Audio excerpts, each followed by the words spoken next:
Well, I have to say Grundys were wonderful with me, you know, because they used to allow me to come in, do a couple of months, 3 months, 4 months, and then I'd get a play or a film, and I'd go to them and I'd say, in, 4 months' time, I've got this play coming up.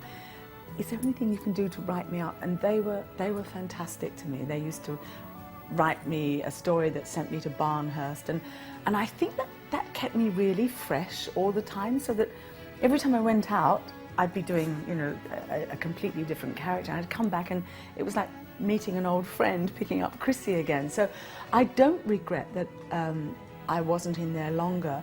I think I actually lost a job because they said I was so identified as Chrissie Latham. It was a film that was being made in South Australia, and I got into the last 3, and they said, Amanda, they've said no to you because you are so recognised as Chrissie Latham.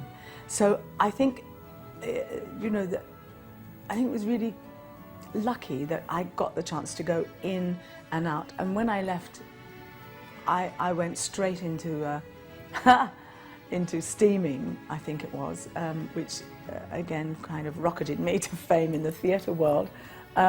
And so I didn't have any regrets. It was a choice that I made. And I think it also left me feeling wonderful about the work that I had done and the friends that I'd made. They've been friends for life, and it's been good. Otherwise, I think if you stay in there too long, you end up hating each other, or you can do in some things, and that never happened to me. I always got on well with everybody, and it was good fun.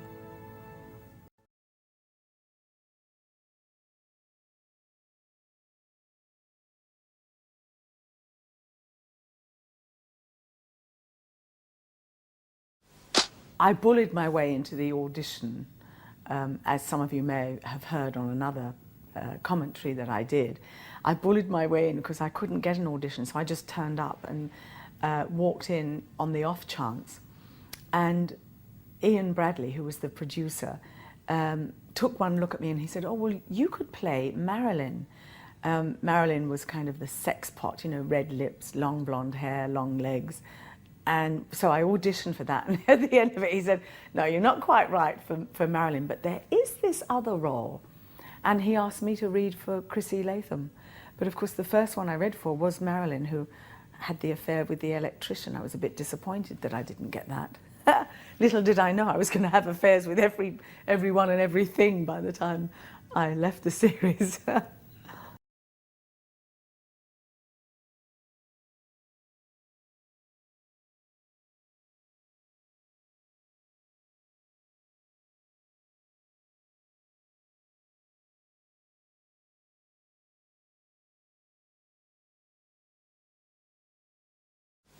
Well, I think the storylines that Chrissie got all the way through the 3 or 4 years that I was in it, they were all fantastic. I mean, I ran the gamut of emotions. I was either crying or bashing people up or being bashed up. I was often very funny. I was sexy. These were I'm not saying I'm sexy, I'm saying that the way it was written, with my short skirt and those wonderful yellow shoes that I used to wear.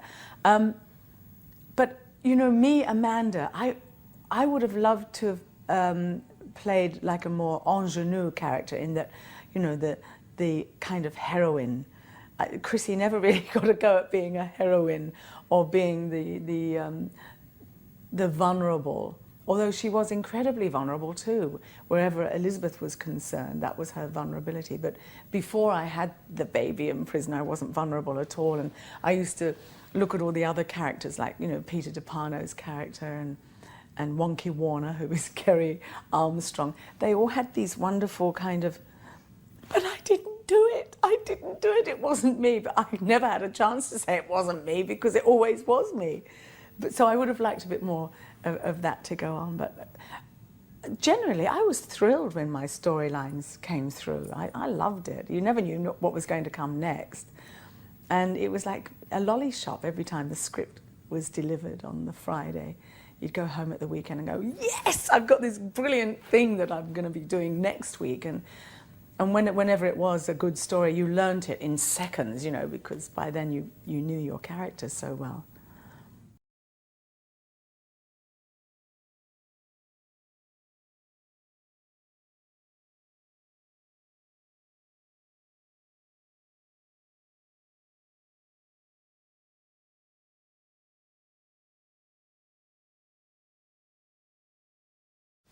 I think one of the, I don't know if I should tell this story, one of the funniest things that ever happened, and also awful things, was that there was a character in it called Jude Curing. And on a take, she was quite mad. She was a wonderful actress. And on a take, she came down the corridor and she had 2 tampons hanging out of her nose with the strings hanging down. I mean, you know, when you're younger, things like that just absolutely send you up rotten, and nobody was expecting it. But other things that used to make us laugh were the walls wobbling, of course, and then of course in the early days, I think they stopped it later, but in the early days we all had to smoke, and of course I don't smoke, so I became the laughing stock of all the other women who were mostly, I mean, of course Sheila Florence, who was Lizzie, she smoked. Val Lehman, B. Smith, you know, she smoked. Judith McGrath, Elspeth Ballantyne. I don't remember anyone who didn't smoke except me. Oh, Julianne Newbold didn't smoke, and Archie Whiteley smoked. Ziggy Thornton smoked. So of course they all had to make me smoke. So I had to have a bucket on the side of the set, because every time I smoked, I did it as real as I could and actually took it down and was vomiting. So they all had a laugh at my expense, but I suppose it was funny, really. Another time in a fight scene, I ended up with my, you know, legs up in the air and knickers showing and all the rest of it, so they had to cut that one out. But, you know, hysterical things used to happen all the time, especially with lines going wrong.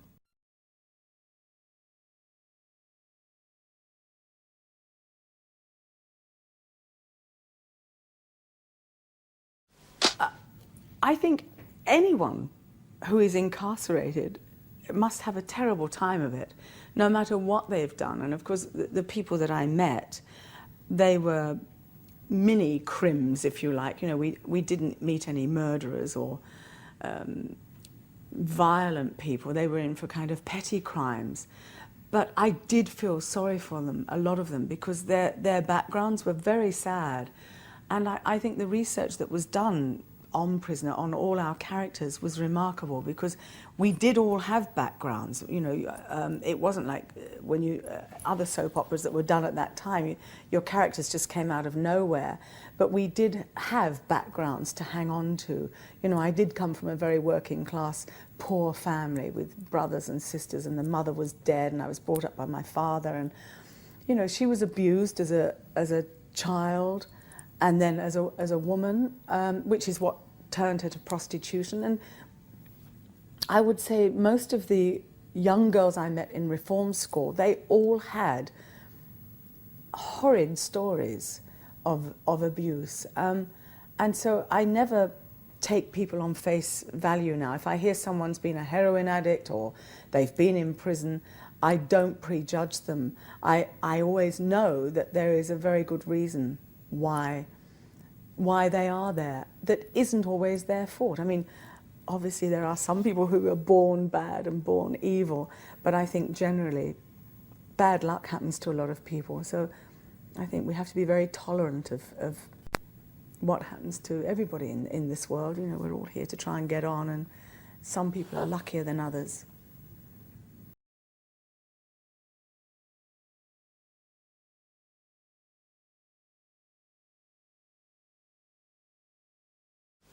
Oh, hello, Tiggs. This is your question, isn't it? From, is it on the inside?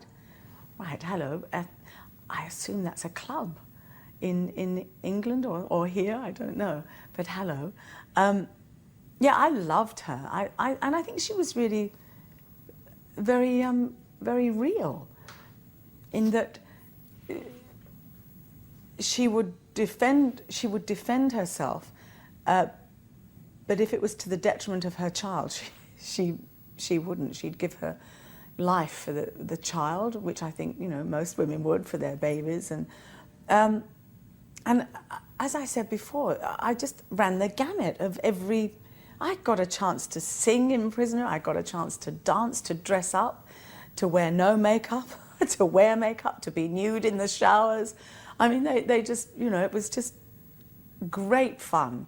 And I had great joy in playing her, and I have no regrets. You know, a lot of people say, oh, I wish I didn't do that. In fact, there's quite a few people that did Prisoner and they don't ever admit it. I was in a show once with someone and a fan came up and they said to her, you know, weren't you so-and-so? She was one of the screws. She was only in for a little while, but she denied it. And I looked at her and I thought, why? Why would you deny something that you've done, you know, that you should be proud of? But, you know, some people are funny. And, you know, sometimes there's been a stigma attached to actors who do soap operas. I don't know why, because it's the hardest work, and you have to think on your feet when things go wrong, because there isn't time to often do another take. And it's a great way to learn the industry and build your craft as an actor on television. But I loved playing Chrissie, and I you know, the fans that have written to me over the years, I have loved all of your letters, and so it indicates that you love her too. But she did make lots of mistakes and was very silly. Sometimes you wanted to get hold of her and go, stop it, don't do that, you know, because she'd get it wrong again. She was pathetic, but loving and charming in some lights, and very naughty in other lights. So I loved it.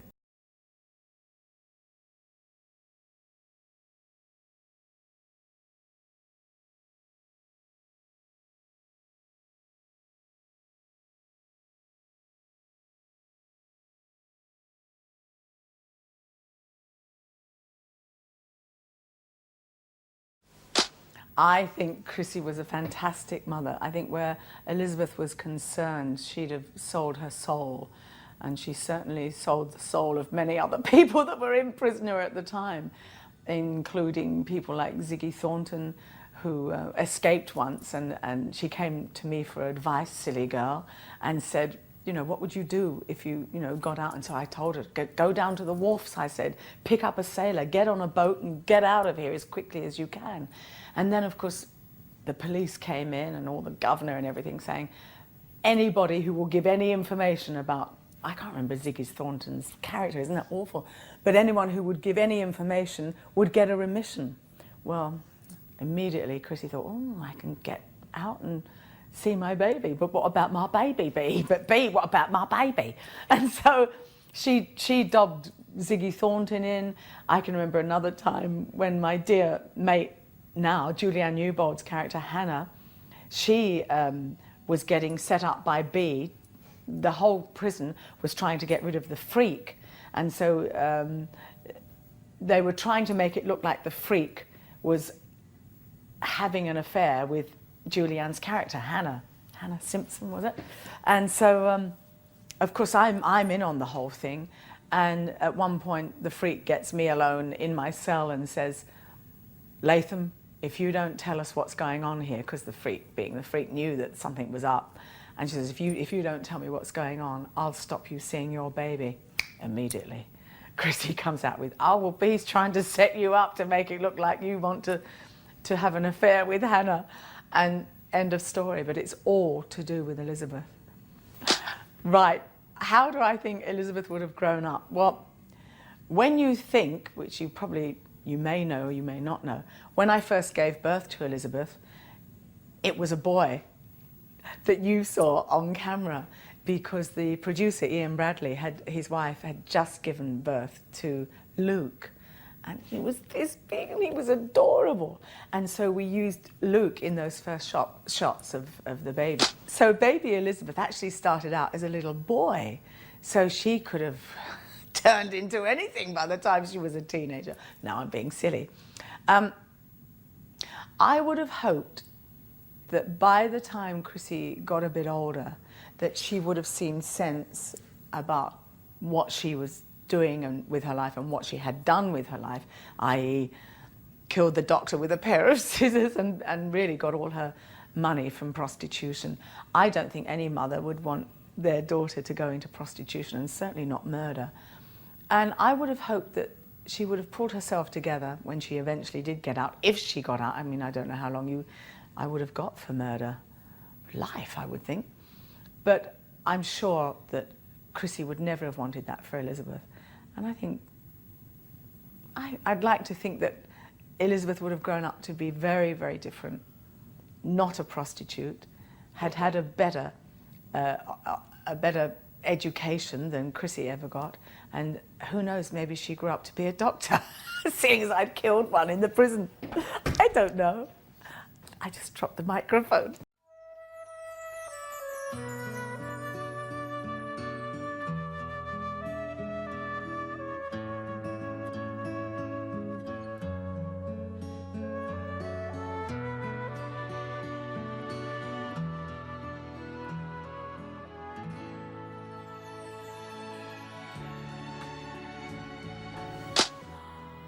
Well, Jason, thank you for your lovely comments. I think as an actor, you've got to really keep yourself fit.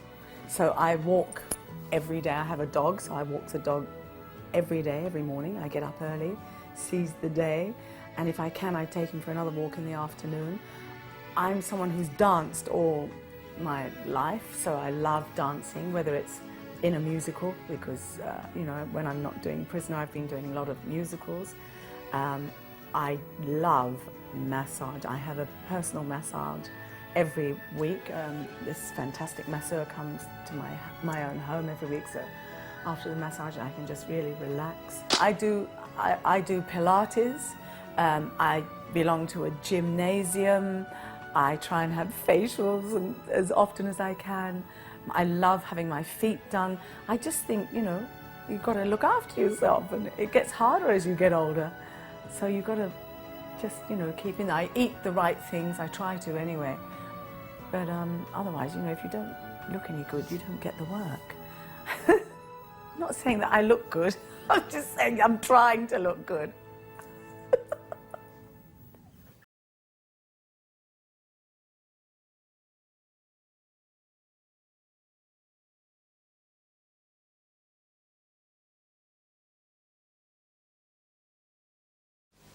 Hello, Robert Ivory.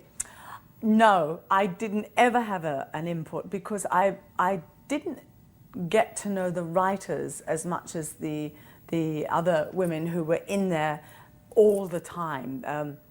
I know that Val Lehman used to get into the ears of the writers, and good on her. I did towards the end, I remember, because I think Grundy started to realise that it was important that as the actors, you know, we got to know the people who were writing for us. And I think, you know, one of our favourite writers was Denise Morgan, and she would always listen, and she'd tell you what they were thinking of doing with you, and that in turn gave you ideas. But I would have loved to have had a bigger input. And as for ad-libbing, yes, I did that a lot, because I played Chrissie as a Cockney, and the scripts were never written like a Cockney.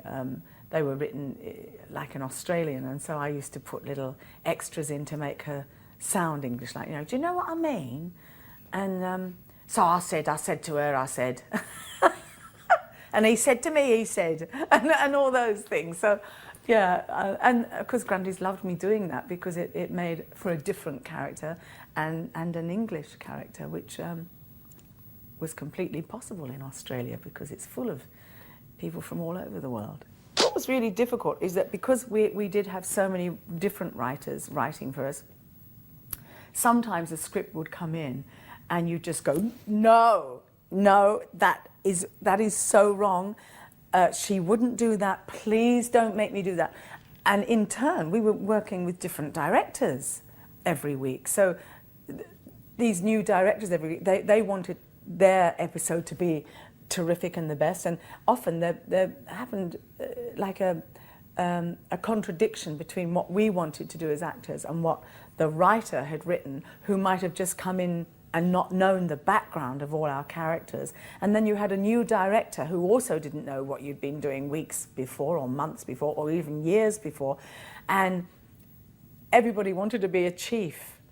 And sometimes that became really hard, but often we as actors were allowed to win, because Val was fantastic, Val Lehman. She would ring the producers in you know, and just say, look, there's something going on here that's not right, we wouldn't do this, and often the word would come down.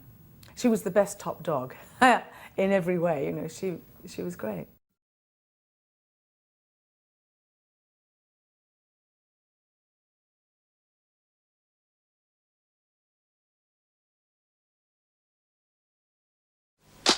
Well, John Doherty, your question about was I always supposed to be in there, the answer is no, because I was only ever meant to be in prison for 2 weeks. They wanted someone to come in, fall in love with the prison doctor, and when he didn't return my affection, for me to kill him, stab him with a pair of scissors. And of course he was the husband of Meg, who ended up, you know, being one of my best friends later on in the series. I don't mean friends in life, of course we're friends in life too, but in the series, you know, how could she befriend someone who killed her husband? But that's Prisoner for you.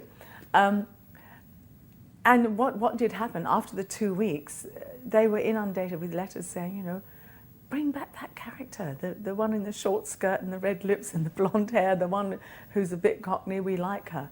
And so it was great, they brought me back in, but I had to wait, I think it was like 16 weeks or something before they could put me back in, because they'd already got that many in the can. And I was thrilled to be asked back and have so many wonderful storylines.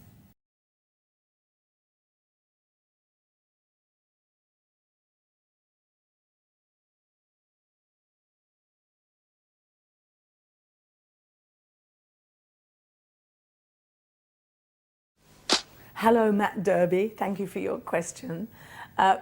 Without any hesitation, B. Smith was the best top dog, and also I have to say that she was the one that I was in prison with in all of the time that I was there. Val Lehman played B. Smith so brilliantly.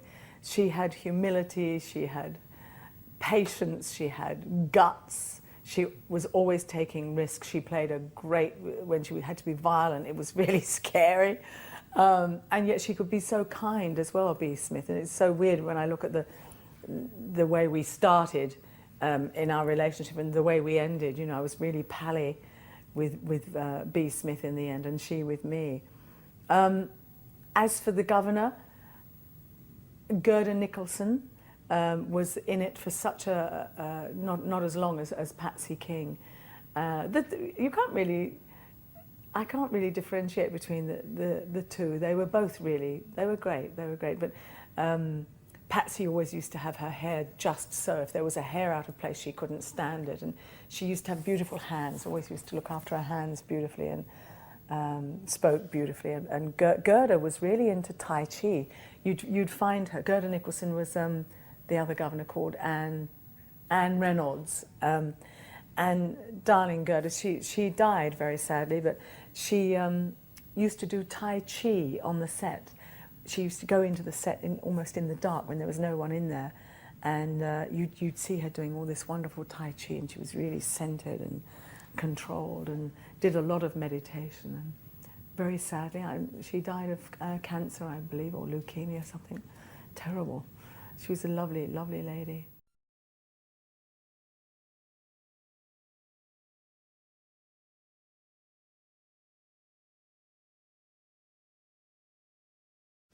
Hello, Kenny Brooklyn. Yes, we always did our own stunts. In fact, in the early days, we didn't even have a fight coordinator. And I'll never forget, you know, all the riot scenes that we did when Frankie Doyle was in the studio, and we had massive scenes where we were all fighting, and it was an absolute free-for-all.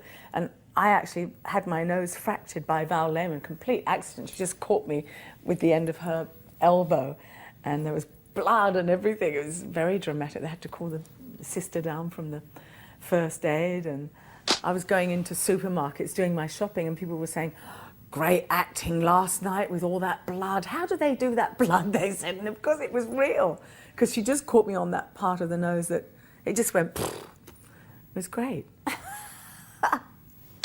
But thank goodness we did have, eventually we had fight coordinators come in, because it just got too dangerous with pulling things off walls, you know, like shelves with books on it and throwing chairs. And I remember that scene that Frankie Doyle did, Carol Burns, where she just had to go mad in the room, and she just, hell for leather, just threw everything around. But she was in there on her own. But when it was all of us, it was very scary.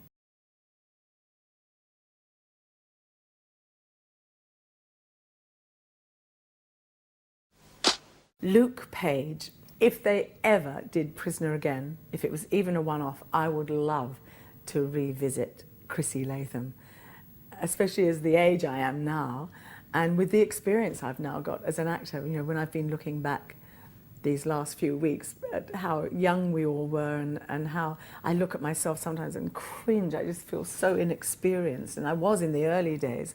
And then, you know, by the time I was leaving, I almost got it right. But I'd love a chance to do it again. When Prisoner first came along, it was one of the first opportunities that the public got to really believe that something was real, because they were all such good actors in Prisoner. We made it look and feel very real. And I think it's time that we did another prison theme. I mean, look how popular Prison Break is, and we still love to look, don't we, into places where we can never go.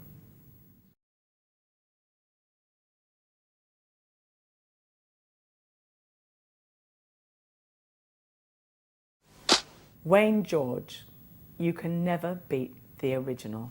If you mean remake the original series, i.e. use all the same scripts with different actors, I think no, it wouldn't work at all, because, you know, we've all moved on. I'm not talking about I'm talking about the world has moved on. The scripts would be very different nowadays to what we were allowed to do back then and what we're allowed to get away with now. Yeah, I would only think that it could work is if you did bring back all the original cast and took it from where they are now, what's happened to them in the last 25 years. That would be funny, wouldn't it? Funny, amazing, sad, because we've lost some of them, and I think well worth doing. I think we should do it.